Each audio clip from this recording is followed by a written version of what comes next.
उल्टा करो प्रधानमंत्री। धन्यवाद। जय हिंद, जय महाराष्ट्र, वंदे मातरम, जय संविधान। भारत माता की। मी उद्धव साहेबांना विनंती करतो की आपल्याशी संवाद साधायचा।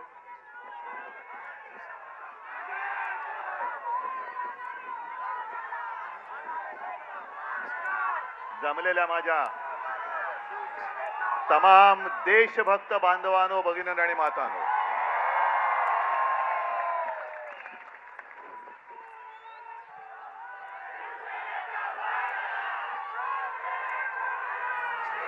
आता एक पोस्टर काहीतरी होतं, नाही नाही, हे धर्मेंद्र प्रधान राजीनामा द्या, ही एकदम क्षुल्लक गोष्ट आहे। नाही, हे पण एकदम क्षुल्लक आहे। हा लढा आता जे सरकार आपल्याला रोजीरोटी देऊ शकत नाही, रोजगार देत नाही, शिक्षण देत नाही, उत्तर देत नाही, हे सरकार बदलण्याचा हा लढा आता सुरू झाला पाहिजे। आम्हाला धर्मेंद्र प्रधान नकोय, आता हे सरकार नकोय। आणि मी नेतृत्व करायला आलेलो नाही, तुम्ही सर्वांनी आता नेते व्हा सांगण्यासाठी आलेलो आहे।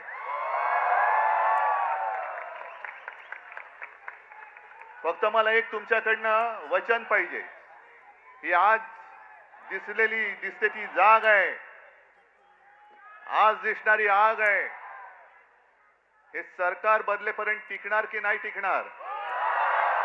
म्हणजे ही आग टिकली पाहिजे, सरकार टिकता कामा नये। या आगीमध्ये सरकार जाळून भस्म झालं पाहिजे, तर या उठावाला अर्थ आहे। आणि हा लढा एकट्या सोनम वांगचुक यांचा नाहीये, हे सरकार केवळ चंदा चोरी, वोट चोरी, अरे तुमचं भविष्य चोरलंय त्यांनी, तुमचं भवितव्य, या देशाचं भवितव्य चोरलंय।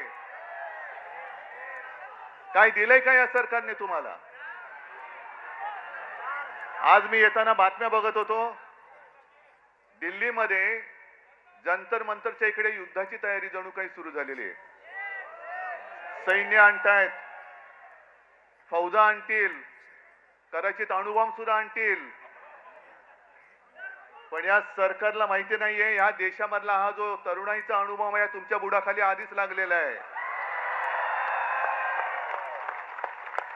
आणि हे आता तुमची जी काय युद्धाची तयारी आहे, ही तयारी जर का नीट परीक्षेच्या वेळेला नीट केली असती तर तुमच्या बुडाला सुरुंग लागला नसता, लागला असता? बरं, मी काय म्हणतो की एकदा होऊन जाऊ दे। सोनम वांगचुक यांनी देशाला काय दिलंय? दिलेलं आहे। जे आपले सैनिक तुमच्यासारखे, तुम्ही तरुणाई, या देशाचं भविष्य तुम्ही आहात आणि देशाचे रक्षण करते तुमच्यासारखेच तरुण जवान सरहद्दीवरती आहेत।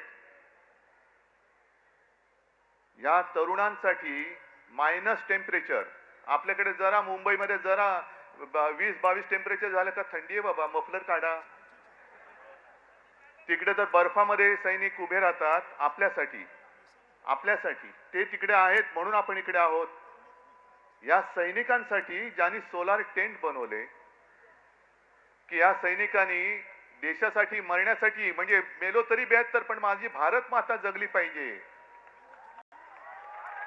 त्या देशाच्या सैनिकांसाठी ज्याने सोलर कॅम्प बनवून दिले, टेंट बनवून दिले, तो यांच्यासाठी देशद्रोही ठरतो? हा देशद्रोही।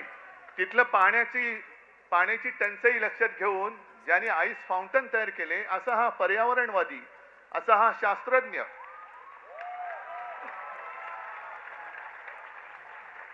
हा यांच्यासाठी देशद्रोही। मग नेमकं देशप्रेम आहे तरी कुठे?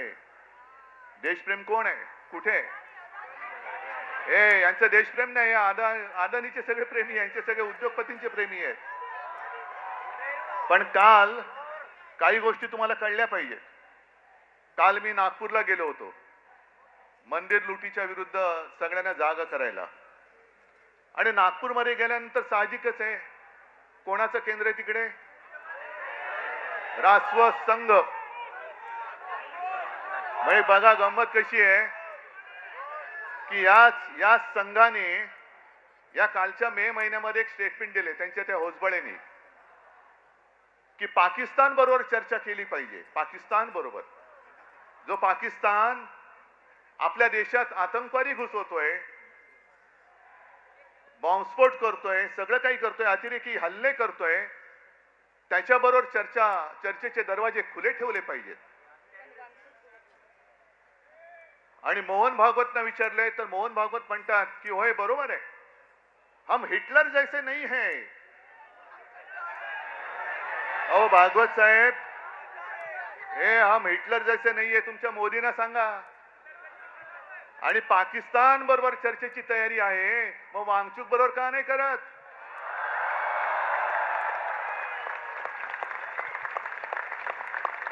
म्हणजे जो देश आपल्या सैनिकांचे बळी घेतोय त्याच्याबरोबर चर्चा, आणि जो माणूस आपल्या सैनिकांसाठी सोलार टेंट बनवतोय, अरे त्याच्या बुद्धिमत्तेचा वापर करून घ्या या देशासाठी. अशी माणसं होत नाहीत परत परत,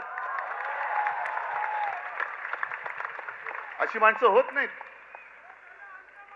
मग ही सगळं आहे जे काय बघतोय ना आज, सगळे तिकडे पोलीस फाटा वगैरे आणतायत, कोणासाठी आणताय? अरे एवढे घुसवा ना तर पाक व्याप्त काश्मीरमध्ये का नाही घुसवत तुम्ही?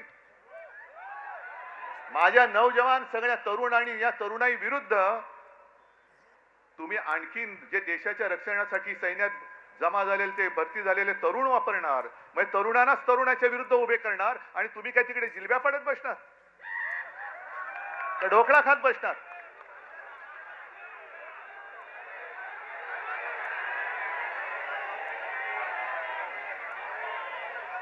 आता काही जण मला विचारतात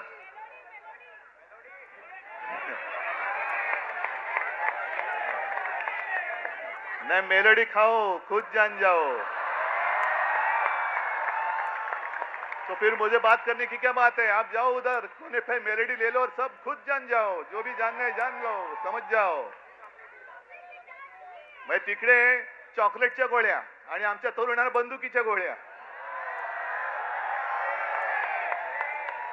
नाही हे सरकार, म्हणून मी म्हंटल ना आहोत ना आम्ही हिंदुत्ववादी आहोतच, पण कट्टर देशाभिमानी हिंदू आहोत. धर्माच्या आधारावरती केवळ शेंडी जानवाचं हिंदुत्ववाले आम्ही हिंदू नाही आहोत, आम्ही देशभक्त हिंदू आहोत. आणि म्हणून मी काल मोहन भागवतनं जे विचारलं की आज जे काही देशात चालू आहे हेच तुमच्या कल्पनेतल्या हिंदू राष्ट्रामध्ये बसतंय का? हे तुमचं हिंदू राष्ट्र आहे? हे हिंदू राष्ट्र आम्हाला अपेक्षित नाही. आमच्या हिंदू राष्ट्रामध्ये देशभक्ती ही महत्वाची आहे. मग तो कोणत्याही जातीपाती धर्माचा असू दे, जो या देशावरती प्रेम करतो तो आमचा आहे.